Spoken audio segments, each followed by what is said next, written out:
ನಮಸ್ಕಾರ ಸ್ನೇಹಿತರೆ, ಫಸ್ಟ್ ಕನ್ನಡದ ಇದು ಸುದ್ದಿ ಅಂದ್ರೆ ವಿಶೇಷ ಕಾರ್ಯಕ್ರಮಕ್ಕೆ ಸ್ವಾಗತ. ನಾನು ಶ್ರೀದುರ್ಗಾ.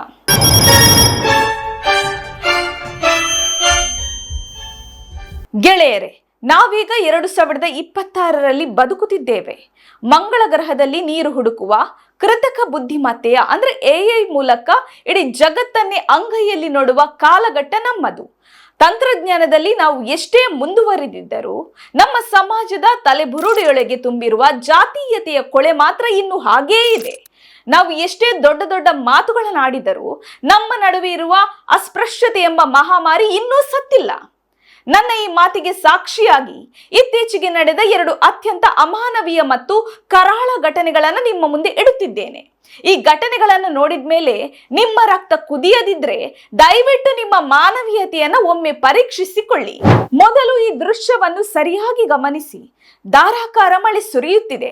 ಒಬ್ಬ ಮಹಿಳೆ ಮಳೆಯಲ್ಲಿ ಒದ್ದೆಯಾಗುತ್ತಾ ಒಂದು ಕೈಯಲ್ಲಿ ಕೊಡೆ ಹಿಡಿದು ಇನ್ನೊಂದು ಕೈಯಲ್ಲಿ ಪುಸ್ತಕ ಹಿಡಿದು ಸರ್ಕಾರಿ ಕೆಲಸ ಮಾಡುತ್ತಿದ್ದಾರೆ.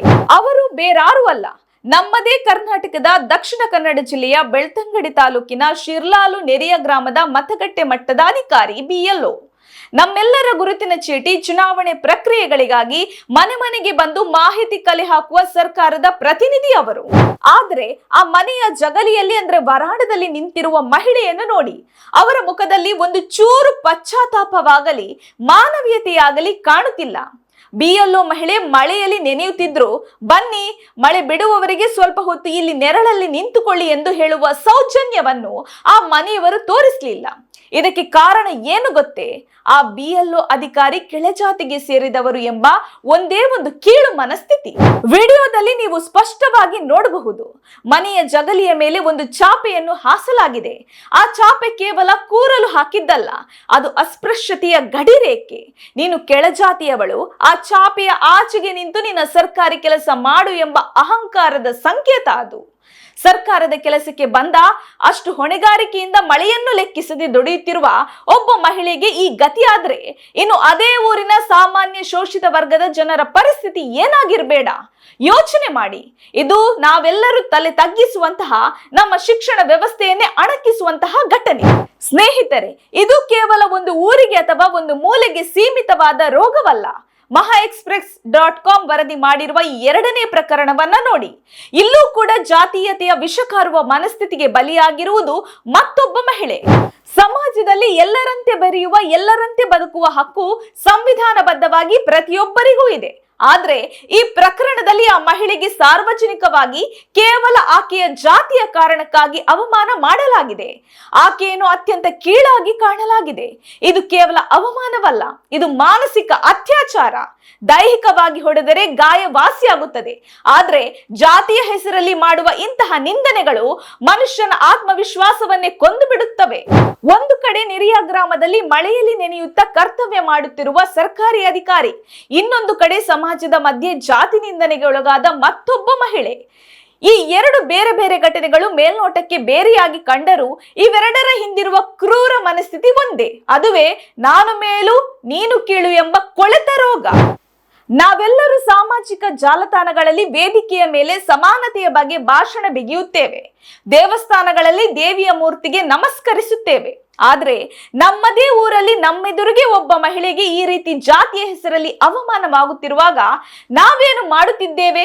ಕಣ್ಣಿದ್ದು ಕುರುಡರಂತೆ, ಕಿವಿಯಿದ್ದು ಕಿವುಡರಂತೆ ವರ್ತಿಸುತ್ತಿದ್ದೇವೆ. ಇಲ್ಲೊಂದು ಮುಖ್ಯವಾದ ಪ್ರಶ್ನೆ ಎದುರಾಗುತ್ತದೆ. ವಿದ್ಯಾವಂತರು ಅಂದ್ರೆ ಯಾರು? ಕೇವಲ ಪದವಿ ಪ್ರಮಾಣ ಪತ್ರ ಹಿಡಿದುಕೊಂಡು ಓಡಾಡುವವರ? ಖಂಡಿತ ಅಲ್ಲ. ದಕ್ಷಿಣ ಕನ್ನಡ ಜಿಲ್ಲೆಯನ್ನು ಬುದ್ಧಿವಂತರ ನಾಡು ಎಂದು ಕರೆಯುತ್ತಾರೆ. SSLC PUC ಪರೀಕ್ಷೆಗಳಲ್ಲಿ ಇಲ್ಲಿನ ಮಕ್ಕಳು ರ್ಯಾಂಕ್ ಮೇಲೆ ರ್ಯಾಂಕ್ ಹೊಡಿತಾರೆ. ಆದ್ರೂ ಬುದ್ಧಿವಂತರ ಜಿಲ್ಲೆಯಲ್ಲಿ ಜಾತಿವಾದ ಮಾಡಬಾರದು ಎಂಬ ಕನಿಷ್ಠ ತಿಳುವಳಿಕೆ ಇಲ್ಲ. ಮನುಷ್ಯರನ್ನು ಮನುಷ್ಯರಾಗಿ ನೋಡುವ ಗುಣ ಇಲ್ಲದಿದ್ರೆ ಎಷ್ಟೇ ಓದಿದರೂ ಅದು ಕಸಕ್ಕೆ ಸಮಾನ.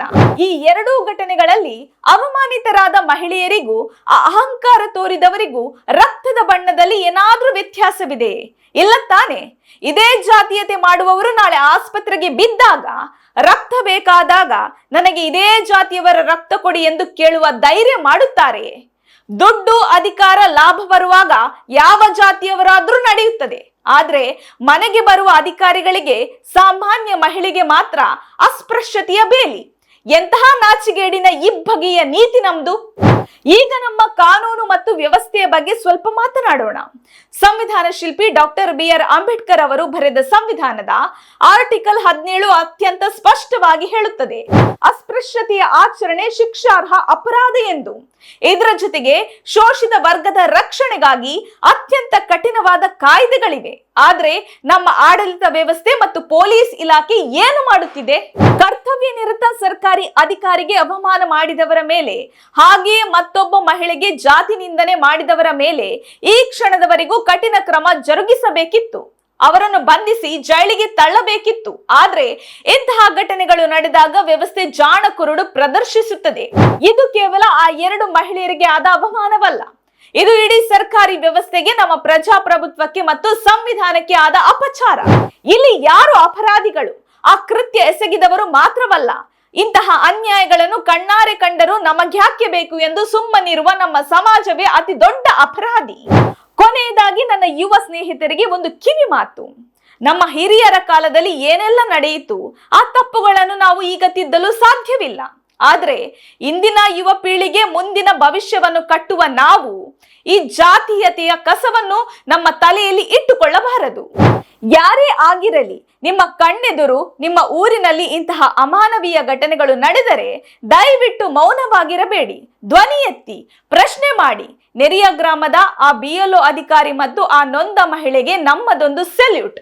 ಇಷ್ಟೆಲ್ಲ ಅವಮಾನವಾದರೂ BLO ಮೇಡಂ ತಮ್ಮ ಕರ್ತವ್ಯ ನಿಷ್ಠೆಯಿಂದ ಹಿಂದೆ ಸರಿದಿಲ್ಲ. ಅವರ ಶ್ರದ್ಧೆಯ ಮುಂದೆ ಆ ಜಾತೀಯತೆಯ ಅಹಂಕಾರ ಮಣ್ಣು ಪಾಲಾಗಿದೆ. ಈ ವಿಡಿಯೋವನ್ನ ಕೇವಲ ಲೈಕ್ ಮಾಡಲು, ಶೇರ್ ಮಾಡಲು ಸೀಮಿತಗೊಳಿಸಬೇಡಿ. ಇದು ನಮ್ಮ ಸಮಾಜದ ಕಣ್ಣು ತೆರೆಸುವ ಪ್ರಯತ್ನ. ಅಸ್ಪೃಶ್ಯತೆ ಮುಕ್ತ ಸಮಾನತೆಯ ಕರ್ನಾಟಕವನ್ನು ಕಟ್ಟುವ ಜವಾಬ್ದಾರಿ ನಮ್ಮೆಲ್ಲರ ಮೇಲಿದೆ. ಅನ್ಯಾಯದ ವಿರುದ್ಧ ಧ್ವನಿ ಎತ್ತೋಣ. ನಾಡಿನಲ್ಲಿ ನಿಜವಾದ ಬದಲಾವಣೆ ತರೋಣ. ಜೈ ಹಿಂದ್, ಜೈ ಕರ್ನಾಟಕ.